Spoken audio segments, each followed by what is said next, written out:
Mm. Yeah. Okay.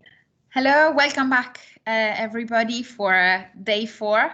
As yesterday, you made it up to now, so let's celebrate for that. That is a good starting point. Yes, today is a day dedicated to well-being, and really we will be thinking of what does it mean considering well-being in a learning space, and specifically in a learning space in higher education, but the same applies to colleges and the same applies way down to primary school. And I think it's interesting to thinking about higher education because there is a space where we forget all the work that has been done in primary school and secondary school and way up until you cross the gates of university, for making sure that well-being is considered in everything we do in a classroom and in the space in which students have to spend majority of the time of their lives. It's almost as Elena, yeah. Are you saying that universities can learn from infant schools and junior schools and secondary schools? Universities. Definitely. Definitely. And I think actually, as you were saying, you know, is because going back again, we forget about the humanity. We forget, we just bring in our academic side, our brain side. And as a colleague of ours has pointed out this morning in a coffee we had, with a work colleague, and only certain brain are allowed, not even all of them, only the one that fits and work in a certain manner. And I think that it boils down to that, the reason for which we forget everything we have learned up to there in all the nursery settings and school settings, all the way up literally to the gate of university, I think. Doesn't mean that there are no mistakes there, but I think that there is a process of learning that we kind of obliterate once. Well, I wonder if that's part of the hidden curriculum that we've touched on as well. The idea that part of what we're being taught in our education is to learn to ignore our bodies. Mm-hmm. So that's one of the ways in which younger children are deficient in the academic system in that way of thinking, because they haven't learned yet to ignore their bodies. And by the time we get to university, we're expected to have grasped that as an important concept in our adulting and our learning. Yeah. So for me, I think that sense of forgetting certain aspects of you, it's not something, it's something that we're taught to do. It's regarded as being good practice in some circles and in some ways. Yeah, definitely. There is a lot of research in this field of well-being in higher education, and it's something that is really picking up in the last probably, well, we've been discussing about this in different ways, probably since we started to teach, but I think there is a big movement that is taking a lot of voice, probably in the last 2-3 years. Well-being is at the center of now institution agendas and is at the center of a lot of discussions in a way that wasn't before, definitely wasn't before. And again, you can see, the kind of cynical sides. People have understood that well-being is linked to attainment and is linked to progression and is linked to retention. Outcomes. Exactly. And yes, this is true, and I think there is a lot to do with it in the reason for which university are taking a kind of a stand in it, and they're trying to think about problems and how to solve these issues.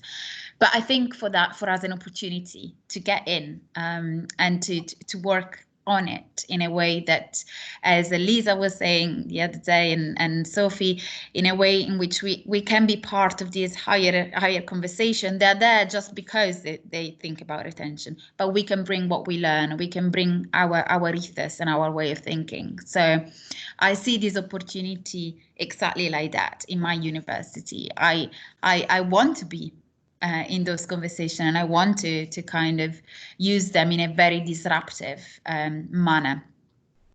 So today we will start very much from a reflection of what is well-being, and we go right down to that level, because I think it's important to ask ourselves what well-being is for us and making it experiential. Until we do that, I think there is a missed opportunity, and we will go back asking ourselves what learning environments are, and we will go back trying to think what is the relationship between the two. And we work all our way up, or you work all the way up, more to the point. And I'll introduce you to some friends on the way, one of which is called Kate Lister. And you'll get to know her a little bit more, and you'll get to look at a lot of papers. Lucky you. And if you wish, if you want, there are a lot of suggestions. It's just for also making, and I'm sure you know, but really giving you the idea of the volume of research that is there. So next time that someone tells you that well-being is airy-fairy and there is nothing to do with it, you can say, well, actually, no. And there is a lot of academic work here. Again, using, the kind of weapon in a way that they don't think about, don't imagine being cunning about it. But I wanted to ask Naomi something about what does she think about failure, because I think during the day we'll play around a lot around this topic, and there is one worksheet that is more about it, and is all about light and cracks, and light passing through cracks, and that will be an opportunity to reflect on that. But I think we dance around failure quite a lot throughout this course, and I wonder if there can be a time to ask you about this. I love that you say the fact that we dance about with this idea, because for me, this is one of the things in education that we too often, to link back to yesterday, too often use the metaphors of journey in education, which assumes that there is a set destination, a set outcome, or at least has those ideas embedded within it. And I think one of the challenges of education can be, if we don't reach that outcome rapidly on our first time of engaging with content, then we failed. But we touched on this earlier in the week, the idea that it can be in some of our failings, so-called failures, that we encounter the most transformative learning experiences is really important. This idea that rather than learning being a journey, it's a dance in which we go over the same ground again and again in different ways. And I think a lot of the things characterized as being failures aren't. I think they are ways in which we're human. And so using the story of failure in itself, I think that's a really good place to start, to challenge that idea. Moving towards ideas of how we can learn and how we can engage in process. This is something that's well known in industry, and the idea of iterations and of moving forward from what you've learned by, it's rare in life that something's a complete failure. I've experienced some of them, but it's rare, even for me. And I think thinking about how we reclaim those stories, those narratives, those metaphors, how we use the word failure is in itself really important, that we start to perhaps reject some of those ideas. In a lot of ways, I could be regarded as a failure within academia. I think quite a lot about this idea of imposter syndrome, and I think one of the understandings that I've come to about it is that I will often feel a failure when I feel like I am not meeting up to that external idea of what a good academic is, that idea that academia welcomes certain kinds of brains over others, and such, and certain bodies. We touched on this as well.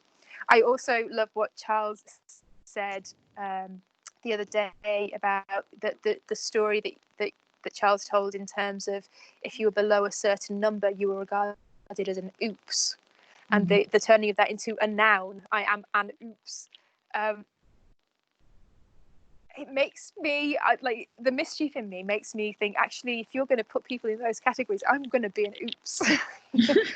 I know in practice that actually my sense of identity would kick in and I would be horrified at being anything other than a profound success. But nonetheless, isn't it the oops people who you'd have more fun spending time with, that you'd learn things that were off the curriculum with, who might be having other things going on in their lives?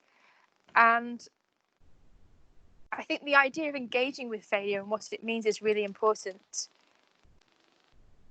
But I kind of just want to start at a really basic level of challenging some of the language and some of the stories that we tell ourselves about what that means. Even using it as a noun, I am a failure. Yeah. I think it's very important to bring this discussion to the classroom, because I think a lot of the issues that our students face, and I certainly face as a teacher, and I faced as a student, is this idea of being perfect, of success, of because if you don't achieve that, you will not get the job that you wish, because if you do not get that mark, you will not be among the 10% top of your class, and therefore you will not achieve what you want. And I think there is a narrative, a rhetoric, and that it's really much embedded into who we are since going back to the relevance of nursery and primary school, since those times.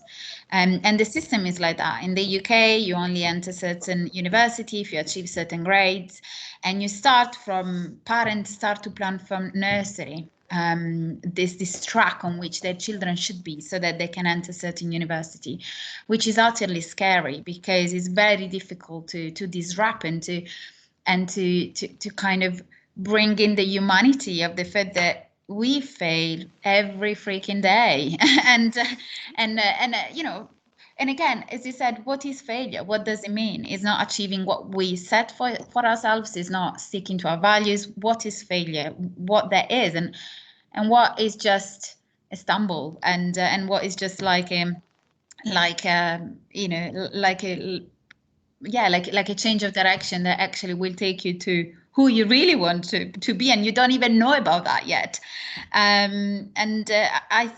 I think this conversation needs to be brought to the classrooms, because it's really understood that these ideas affect profoundly the well-being of our students, and they're connected to financial issues, to transition issues, to so many other complex situation and processes they are in, and we are in.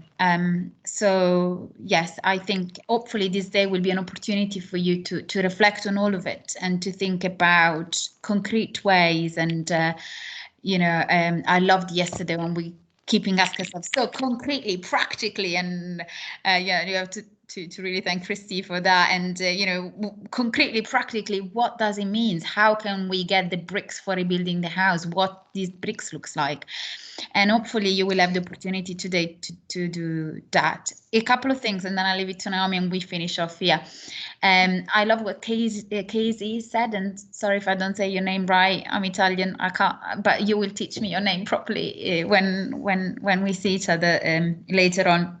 When he says, I learned to let it go, that I cannot be complete. And I love that. I really love that. And I reply, lights pass through cracks. Yes. And I think letting go of the idea of not being complete and being perfect, I think it's the first step. And I think it's the first conversation we should have, possibly. And I also love what again, oh gosh, the name Felecia, I hope he's right, said about in her poem, "Be kind, be kind, be kind." I think is a great opening line also for this day. Be kind to you, be kind. Oh, there we go. I didn't even know that. Yeah, I'll pass it to you now, and then we can. I just wanted to say, in regards to failure, I think I love what you're saying, Eleanor, about bringing these conversations into the classroom. And I think we can talk about failure. Failure is something very different in the sciences. for example. I believe in how failure is understood. Well, it is and it isn't, because I think there is something quite funny in science, which is that failure is your daily bread when you're in a lab, literally. I mean, I lost the count of the experiment I've done in my lab in chemistry, and they absolutely failed. And actually, you know, when it doesn't fail, it's the news, is the news of the days. But so failure is very much embedded, but yet we don't talk about it. We don't write papers about them. We only report our successes. We don't report our failure. So we still want to almost hide it. And in the teaching labs, we give to students okay, there are some reasons for it. You know, you have to learn the skills and so on, but we give them to students experiments that we know they will succeed, that we know they will work. So again, actually, we fail them in the teaching labs because we give them experiments that we know they will work.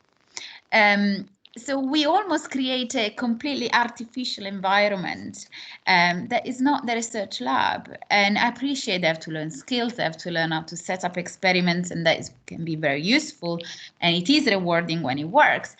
But again, we don't practice failure in the same way we experience during our daily life. So again, there is almost the same type of narrative that wants to hide it somehow. And I want to acknowledge as well how difficult it can be for us as teachers to talk about our own failures. But I think it's one of those topics that it's very difficult to discuss meaningfully in an abstract way. And so one of the approaches that Eleanor and I have tried to take with this course is to just be kind of honest and to say, like, these are the things that we've tried and some of them have failed and quite a lot of them have failed, but these are things that we've learned. Again, I'm kind of stumbling over the word failure because I feel like there's a better word there. But I'm gonna, in the context of this conversation, I'm gonna go with it. And it's hard because if we're asking, this is another case of we teach who we are. If we're thinking about communicating what feel like failures to us, to our students, if we're asking them to reflect on how they are in relation to their own profound learning opportunities, let's call them instead of failures, then modeling that we can articulate our own learning opportunities without feeling a sense of shame, without feeling a sense of not belonging. It's so easy to feel like we don't belong in this academic space, or it is for me. And if we start talking about our failures openly, then that just reinforces it. So I want to acknowledge how hard it is and how important I think that work is, and how I do really believe that it's got a space in all classrooms to have those kinds of conversations. But it's not easy, and I'm hoping that one of the things that can come out of today is a conversation about how we can support each other in being courageous in those ways. Thank you, Naomi. Yes, we have talked too much as usual. So it's time to leave you to the day, and really looking forward to seeing you later on. Enjoy, I hope, and I hope is a verb. And yes, I'll see you later.